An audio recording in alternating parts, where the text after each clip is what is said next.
Hello everyone, আজকের পর্ব দেখার জন্য সবাইকে ওয়েলকাম জানাচ্ছি।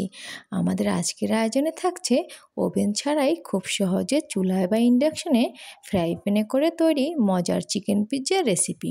এই পিৎজাটা খেতে এত বেশি মজাদার হয় আর কেউ খেলে বুঝতেই পারবে না যে এটা ঘরে তৈরি। আর পিৎজাটা চুলায় তৈরি করলেও ওভেনের মতো একদম পারফেক্ট হয়। বরাবরের মতো আজকের পর্ব থাকছে চুলায় পারফেক্ট পিৎজা তৈরির অনেক টিপস অ্যান্ড ট্রিক্স। শুরুতে আমি পিৎজার ডোটা করে নিচ্ছি। এখানে আমি হাফ কাপ পরিমাণ কুসুম গরম জলের মধ্যে আমি 1 টেবিল চামচ ইস্ট গুলিয়ে রেখে দিচ্ছি। এবার নিয়ে নিচ্ছি একটি পাত্রে 1.5 কাপ পরিমাণে আটা। এখানে আটা বা ময়দা যে কোনো কিছুই ব্যবহার করতে পারবেন। এটা দিয়ে দিই। এর মধ্যে আমি এবার দিয়ে দিচ্ছি 1 টেবিল চামচ গুঁড়ো দুধ। তো এবার দিয়ে দিলাম 1 টেবিল চামচ সুগার। এবার সামান্য পরিমাণ লবণ দিয়ে দিলাম। দিয়ে দিলাম 1 টেবিল স্পুন ঘি। তো এবার আমি সকল শুকনো উপকরণগুলো একটু হাতের সাহায্যে ভালোভাবে মেখে নেব। তো মাখা হয়ে গেলে আমি যে ইস্টটা গুলিয়ে রেখেছিলাম সেটা দিয়ে কিন্তু আমি ডো তৈরি করে নেব। তো আমি একটু একটু করে দেবো, সবগুলো কিন্তু একসঙ্গে দেওয়া যাবে না। একটু একটু করে দিয়ে আমি এবার হাতের সাহায্যে ভালো করে মেখে একটা পারফেক্ট ডো তৈরি করে নেব।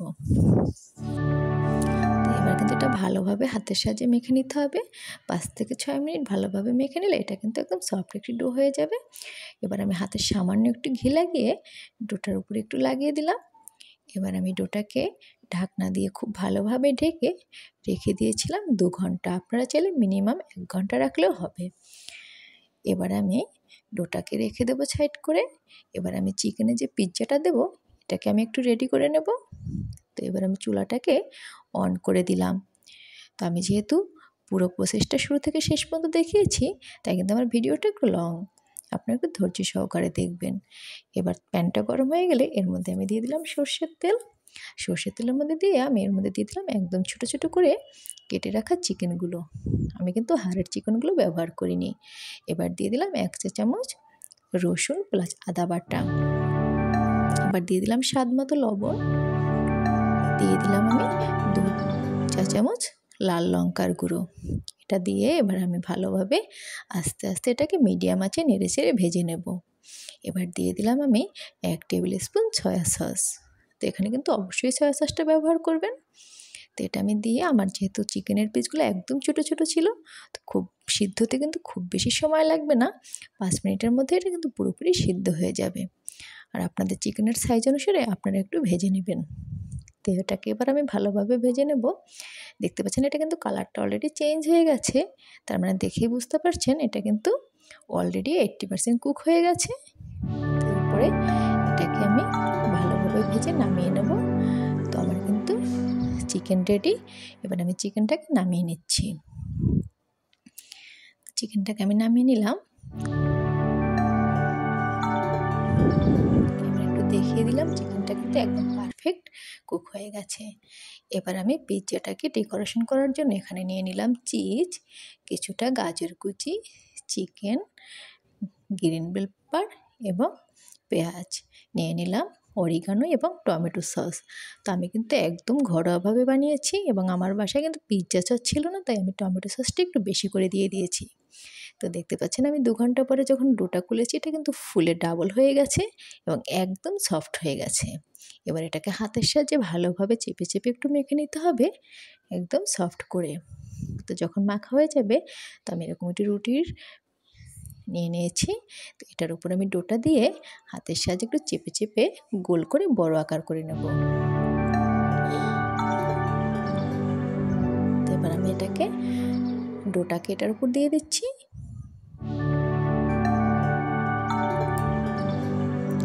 দিয়ে আমি হাতের সাহায্যে এবার দেখতে পাচ্ছেন আমি কিন্তু এভাবে চেপে চেপে দিয়ে দিচ্ছি। এখানে কিন্তু বেলার দরকার নেই, হাত দিয়ে চেপে চেপে দিলেই হবে। আমি থিকনেসটা দেখিয়ে দিচ্ছি, দেখেই বুঝতে পারছেন খুব বেশি পাতলাও না এবং খুব বেশি মোটাও না। তো এটাকে আমি একসাথেই প্যানে দিয়ে দেবো, কারণ যেহেতু পরে উঠাতে অনেক ঝামেলা হবে। তো আমি এখানেই কিন্তু এটা ডেকোরেশন কমপ্লিট করে ফেলবো। তো এবার আমি বর্ডারটা একটু হাত দিয়ে চেপে চেপে উঁচু করে দিচ্ছি, যাতে করে দেখতে একদম বাজারের পিৎজার মতোই হয়।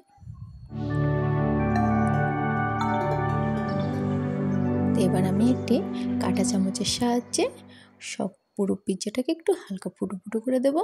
এই কাজটা কিন্তু আপনারা অবশ্যই করবেন, নয়তো কিন্তু পিৎজাটা একদম লুচির মতো ফুলে উঠবে। পিৎজা কিন্তু তখন আর রেডিই করতে পারবেন না। তো দেখতে পাচ্ছেন আমি কিন্তু একটি চামচের সাহায্যে খুব সুন্দর করে ছোটো ছোটো ছিদ্র করে দিয়েছি। এবার আমি দিয়ে দিলাম 1 কাপ পরিমাণ টমেটো সস। টমেটো সসটা দিয়ে আমি ভালোভাবে একটি চামচের সাহায্যে এটাকে ব্লেন্ড করে নিচ্ছি। আপনারা পিৎজা সস চাইলে আর একটু কম ব্যবহার করলেও চলবে।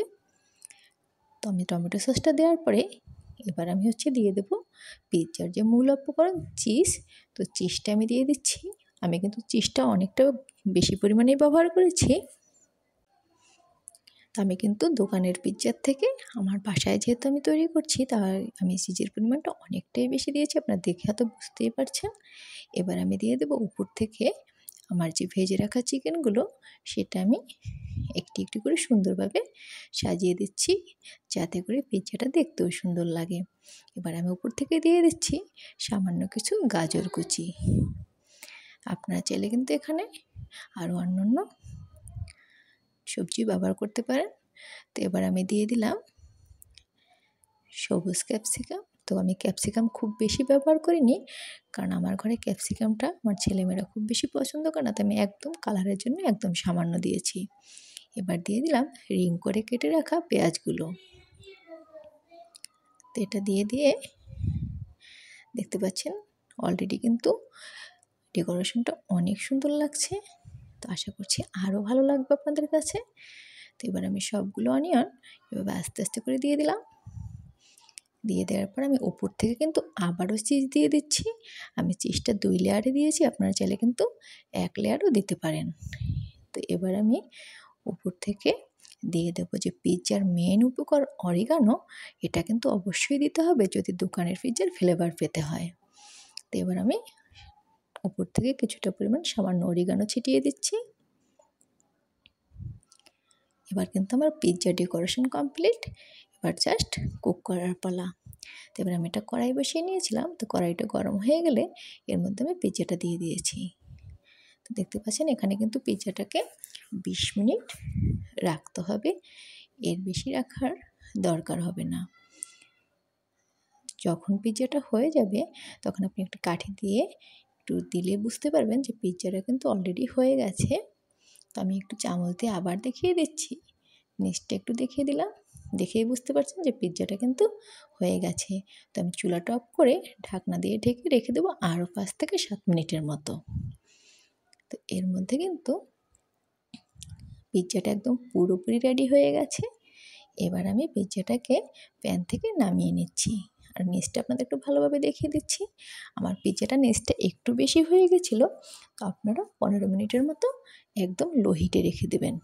পিৎজাটা কিন্তু অবশ্যই একদম লো হিটে করতে হবে, নয়তো কিন্তু নিচটা পুড়ে যাবে, শক্ত হয়ে যাবে। তো পিৎজাটা নামিয়ে নিলাম। এবার এটাকে আমি কেটে আপনাদের দেখিয়ে দিচ্ছি। দেখেই বুঝতে পারছেন যে পিৎজাটা অনেক লোভনীয় হয়েছে। এবং আজকের আমার এই পিৎজা রেসিপিটা আপনাদের কেমন লেগেছে অবশ্যই কিন্তু কমেন্ট করতে ভুলবেন না। আর বাসায় একবার ট্রাই করে দেখবেন, যদি ভালো হয় অবশ্যই কমেন্ট করে জানাবেন। সবাই ভালো থাকবেন, বিদায় নিয়ে নিচ্ছি, বাই।